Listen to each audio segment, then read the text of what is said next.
আজকের ভিডিওটা সেই সমস্ত মানুষদের উদ্দেশ্যে যেই মানুষগুলো অন্যের চরকায় তেল দিতে খুবই পছন্দ করেন। আপনারা খোঁজই রাখেন না যে আপনাদের নিজেদের চরকাটা কখন জং পড়ে গেছে। আপনাদের চরকাতেও একটু তেল দেওয়া দরকার, যাতে করে সেটা স্বাভাবিকভাবে চলাচল করে। তো এই সমস্ত মানুষগুলো, কিছু সংখ্যক মানুষ আছে, তারা কীভাবে একটা মানুষের মনে কষ্ট দেয় ভেবেও দেখে না কখনো। কোনো কাজ করতে গেলে, কোনো কিছু যদি আমরা প্রকাশ্যে করি, তখনই তারা চলে আসে আমাদের কাছে, এসে কানের কাছে এমন কিছু অপ্রীতিকর কথা বলে, এমন কিছু অনুচিত কথা বলে, সেই কথাগুলো গিয়ে সোজা এই বুকের ভেতরে লাগে, যন্ত্রণা অনুভব হয়, মুখ বুজে সহ্য করতে হয়, কিছু করার নেই। যে কারণ আপনারা তো চুপ থাকবেন না, আপনারা বলবেন। বিষয়টি হলো, যেই বাড়িতে একটি মাত্র মেয়ে আছে, সেই মেয়ের মা বাবা যদি কোনো একটা বিষয় সম্পত্তি করে, একটা বাড়ি করলো, সে বাড়িটা যদি একটু বড় হয়, তাহলে তার কোনো কথাই নেই। ঠিক আপনার কাছে কিছু মানুষ চলে আসবে, তারা আপনাকে এসে বলবে, দাদা এত বড় বাড়ি করছেন, বাড়িটা কে ভোগ করবে, তো যে আপনি বিষয় সম্পত্তি করছেন, এইগুলোর গতি কী হবে বলুন তো? সবই তো জলে চলে যাবে। আপনার এই সম্পত্তি, আপনার এই বাড়ি ঘর কী রক্ষা করবে? একটি তো মাত্র মেয়ে, আপনার তো ছেলে নেই। মেয়ে তো বিয়ে দেওয়ার পরে পর হয়ে যাবে, পরের ঘরে চলে গেলে আপনার এই সম্পত্তি রক্ষা করবে কে? তাদের উদ্দেশ্যে বলছি, আপনারা যে এই কথাগুলো বলেন না, যে এমন ভাব দেখান যেন ছেলে থাকলে মা বাবারা তার বিষয় সম্পত্তি বাড়িঘর সব কিছু করবে। কারণ ছেলে কাজে লাগে বিষয় সম্পত্তি রক্ষা করতে, আর মেয়ে হলে তাদের কোনো কিছু দরকার নেই। তাদের না দরকার মাথা গোঁজার জন্য একটা কোনো জায়গা, না দরকার তাদের কোনো সিকিউরিটি, না দরকার তাদের কোনো অর্থকড়ি টাকা পয়সা।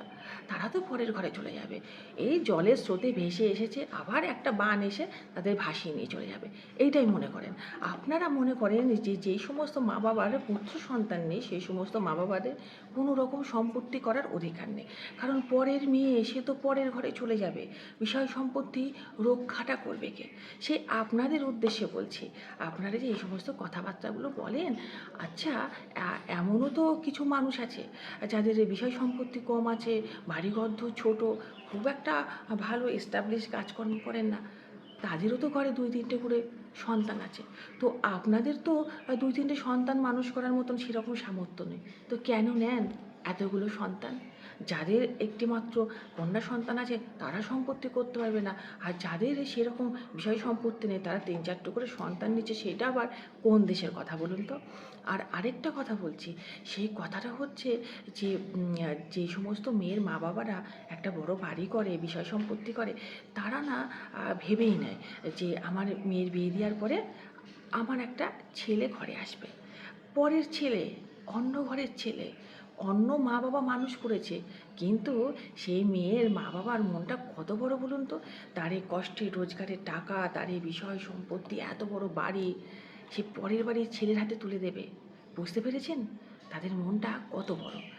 তারা মনে করে আমার কন্যা সন্তান যেমন আমরা আমাদের পেটে ধরেছি, আমরা মানুষ করেছি, পরের ঘরের ছেলে সে তো আমার মেয়ের স্বামী হবে, তো সে পর কোথায়? তা এই যে একমাত্র কন্যা সন্তানের মা বাবারা এত বড় মনের পরিচয় দেয়, তারা যে তাদের সমস্ত সম্বলটুকু অন্যর হাতে ছেলে তুলে দেয়, সেটা কি কম বড় কথা? একবারও ভেবে দেখেছেন কি?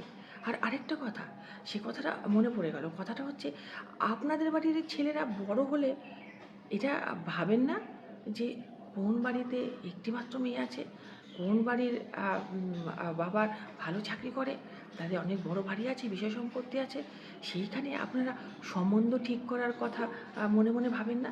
আপনারা চিন্তা করেন না যে এক বাবার এক মেয়ের সঙ্গে বিয়ে দেবো, তাহলে আমার ছেলের ভবিষ্যৎটা নিশ্চিত থাকবে? তাই এত কিছু যখন আপনাদের বুদ্ধিতে রাখেন, এত কিছু যখন আপনারা ভাবনা চিন্তা করেন, তাহলে মাঝখানে এসে এই যে এক কন্যা সন্তানের মা বাবার যখন বাড়ি ঘরদোর করে, কানের কাছে এসে ঘ্যান ঘ্যান করেন কারণ, আরে বাপু আপনাদেরই তো লাভ, আপনারা গন্ডায় গন্ডায় ছেলে জন্ম দিন না, আর খোঁজ করবেন বড় হলে তারা, যে কোথায় কোন জায়গায় একটি বাবার একটি মাত্র মেয়ে আছে, ব্যাস হিসাব তো বরাবর হয়ে গেল। আরে এই সম্পত্তি তো আপনাদের জন্য করছে, এই বিষয় সম্পত্তি বাড়ি ঘর সেটা আপনার ছেলের ঘরেই যাবে, আপনার ছেলেরই থাকবে। তাহলে শুধু শুধু বাধা দিচ্ছেন কেন? যেই মেয়েটির মা বাবা তার টাকা পয়সা খরচা করে বিষয় সম্পত্তি একটা ভালো বাড়ি করছে, তাদের বাধা দিচ্ছেন কেন আপনারা? আর এইগুলো তো আপনাদেরই হবে।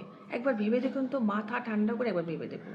যা কিছু করছে করতে দিন, আপনি শুধু ছেলে জন্ম দিন।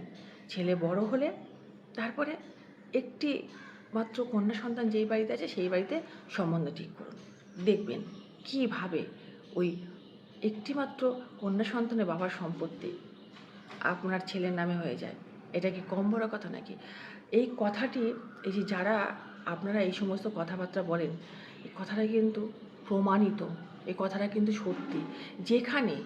যেইখানে একটিমাত্র মেয়ের বাবা বা মা একটা ভালো জায়গায় বাড়ি কেনে বা বাড়ি তৈরি করে বা বিষয় সম্পত্তি করে বা বড় একটা বাড়ি করে, গাড়ি কেনে, তখনই কিন্তু আপনারা চলে আসেন এই সমস্ত উপদেশ দিতে। একদম এই কথাগুলো বলবেন না। ছেলে মেয়ে সবাই সমান। একটা ছেলে যদি খারাপ ব্যবহার করে বড় হওয়ার পরে, তাদের মা বাবার অধিকার আছে তাকে ত্যায্য পুত্র করে বা তাকে বিষয় সম্পত্তি থেকে বঞ্চিত করা। তাহলে ছেলে হলে যেই মা বাবার সম্পত্তি রক্ষা করবে সেরকম কোনো কথা নেই কিন্তু।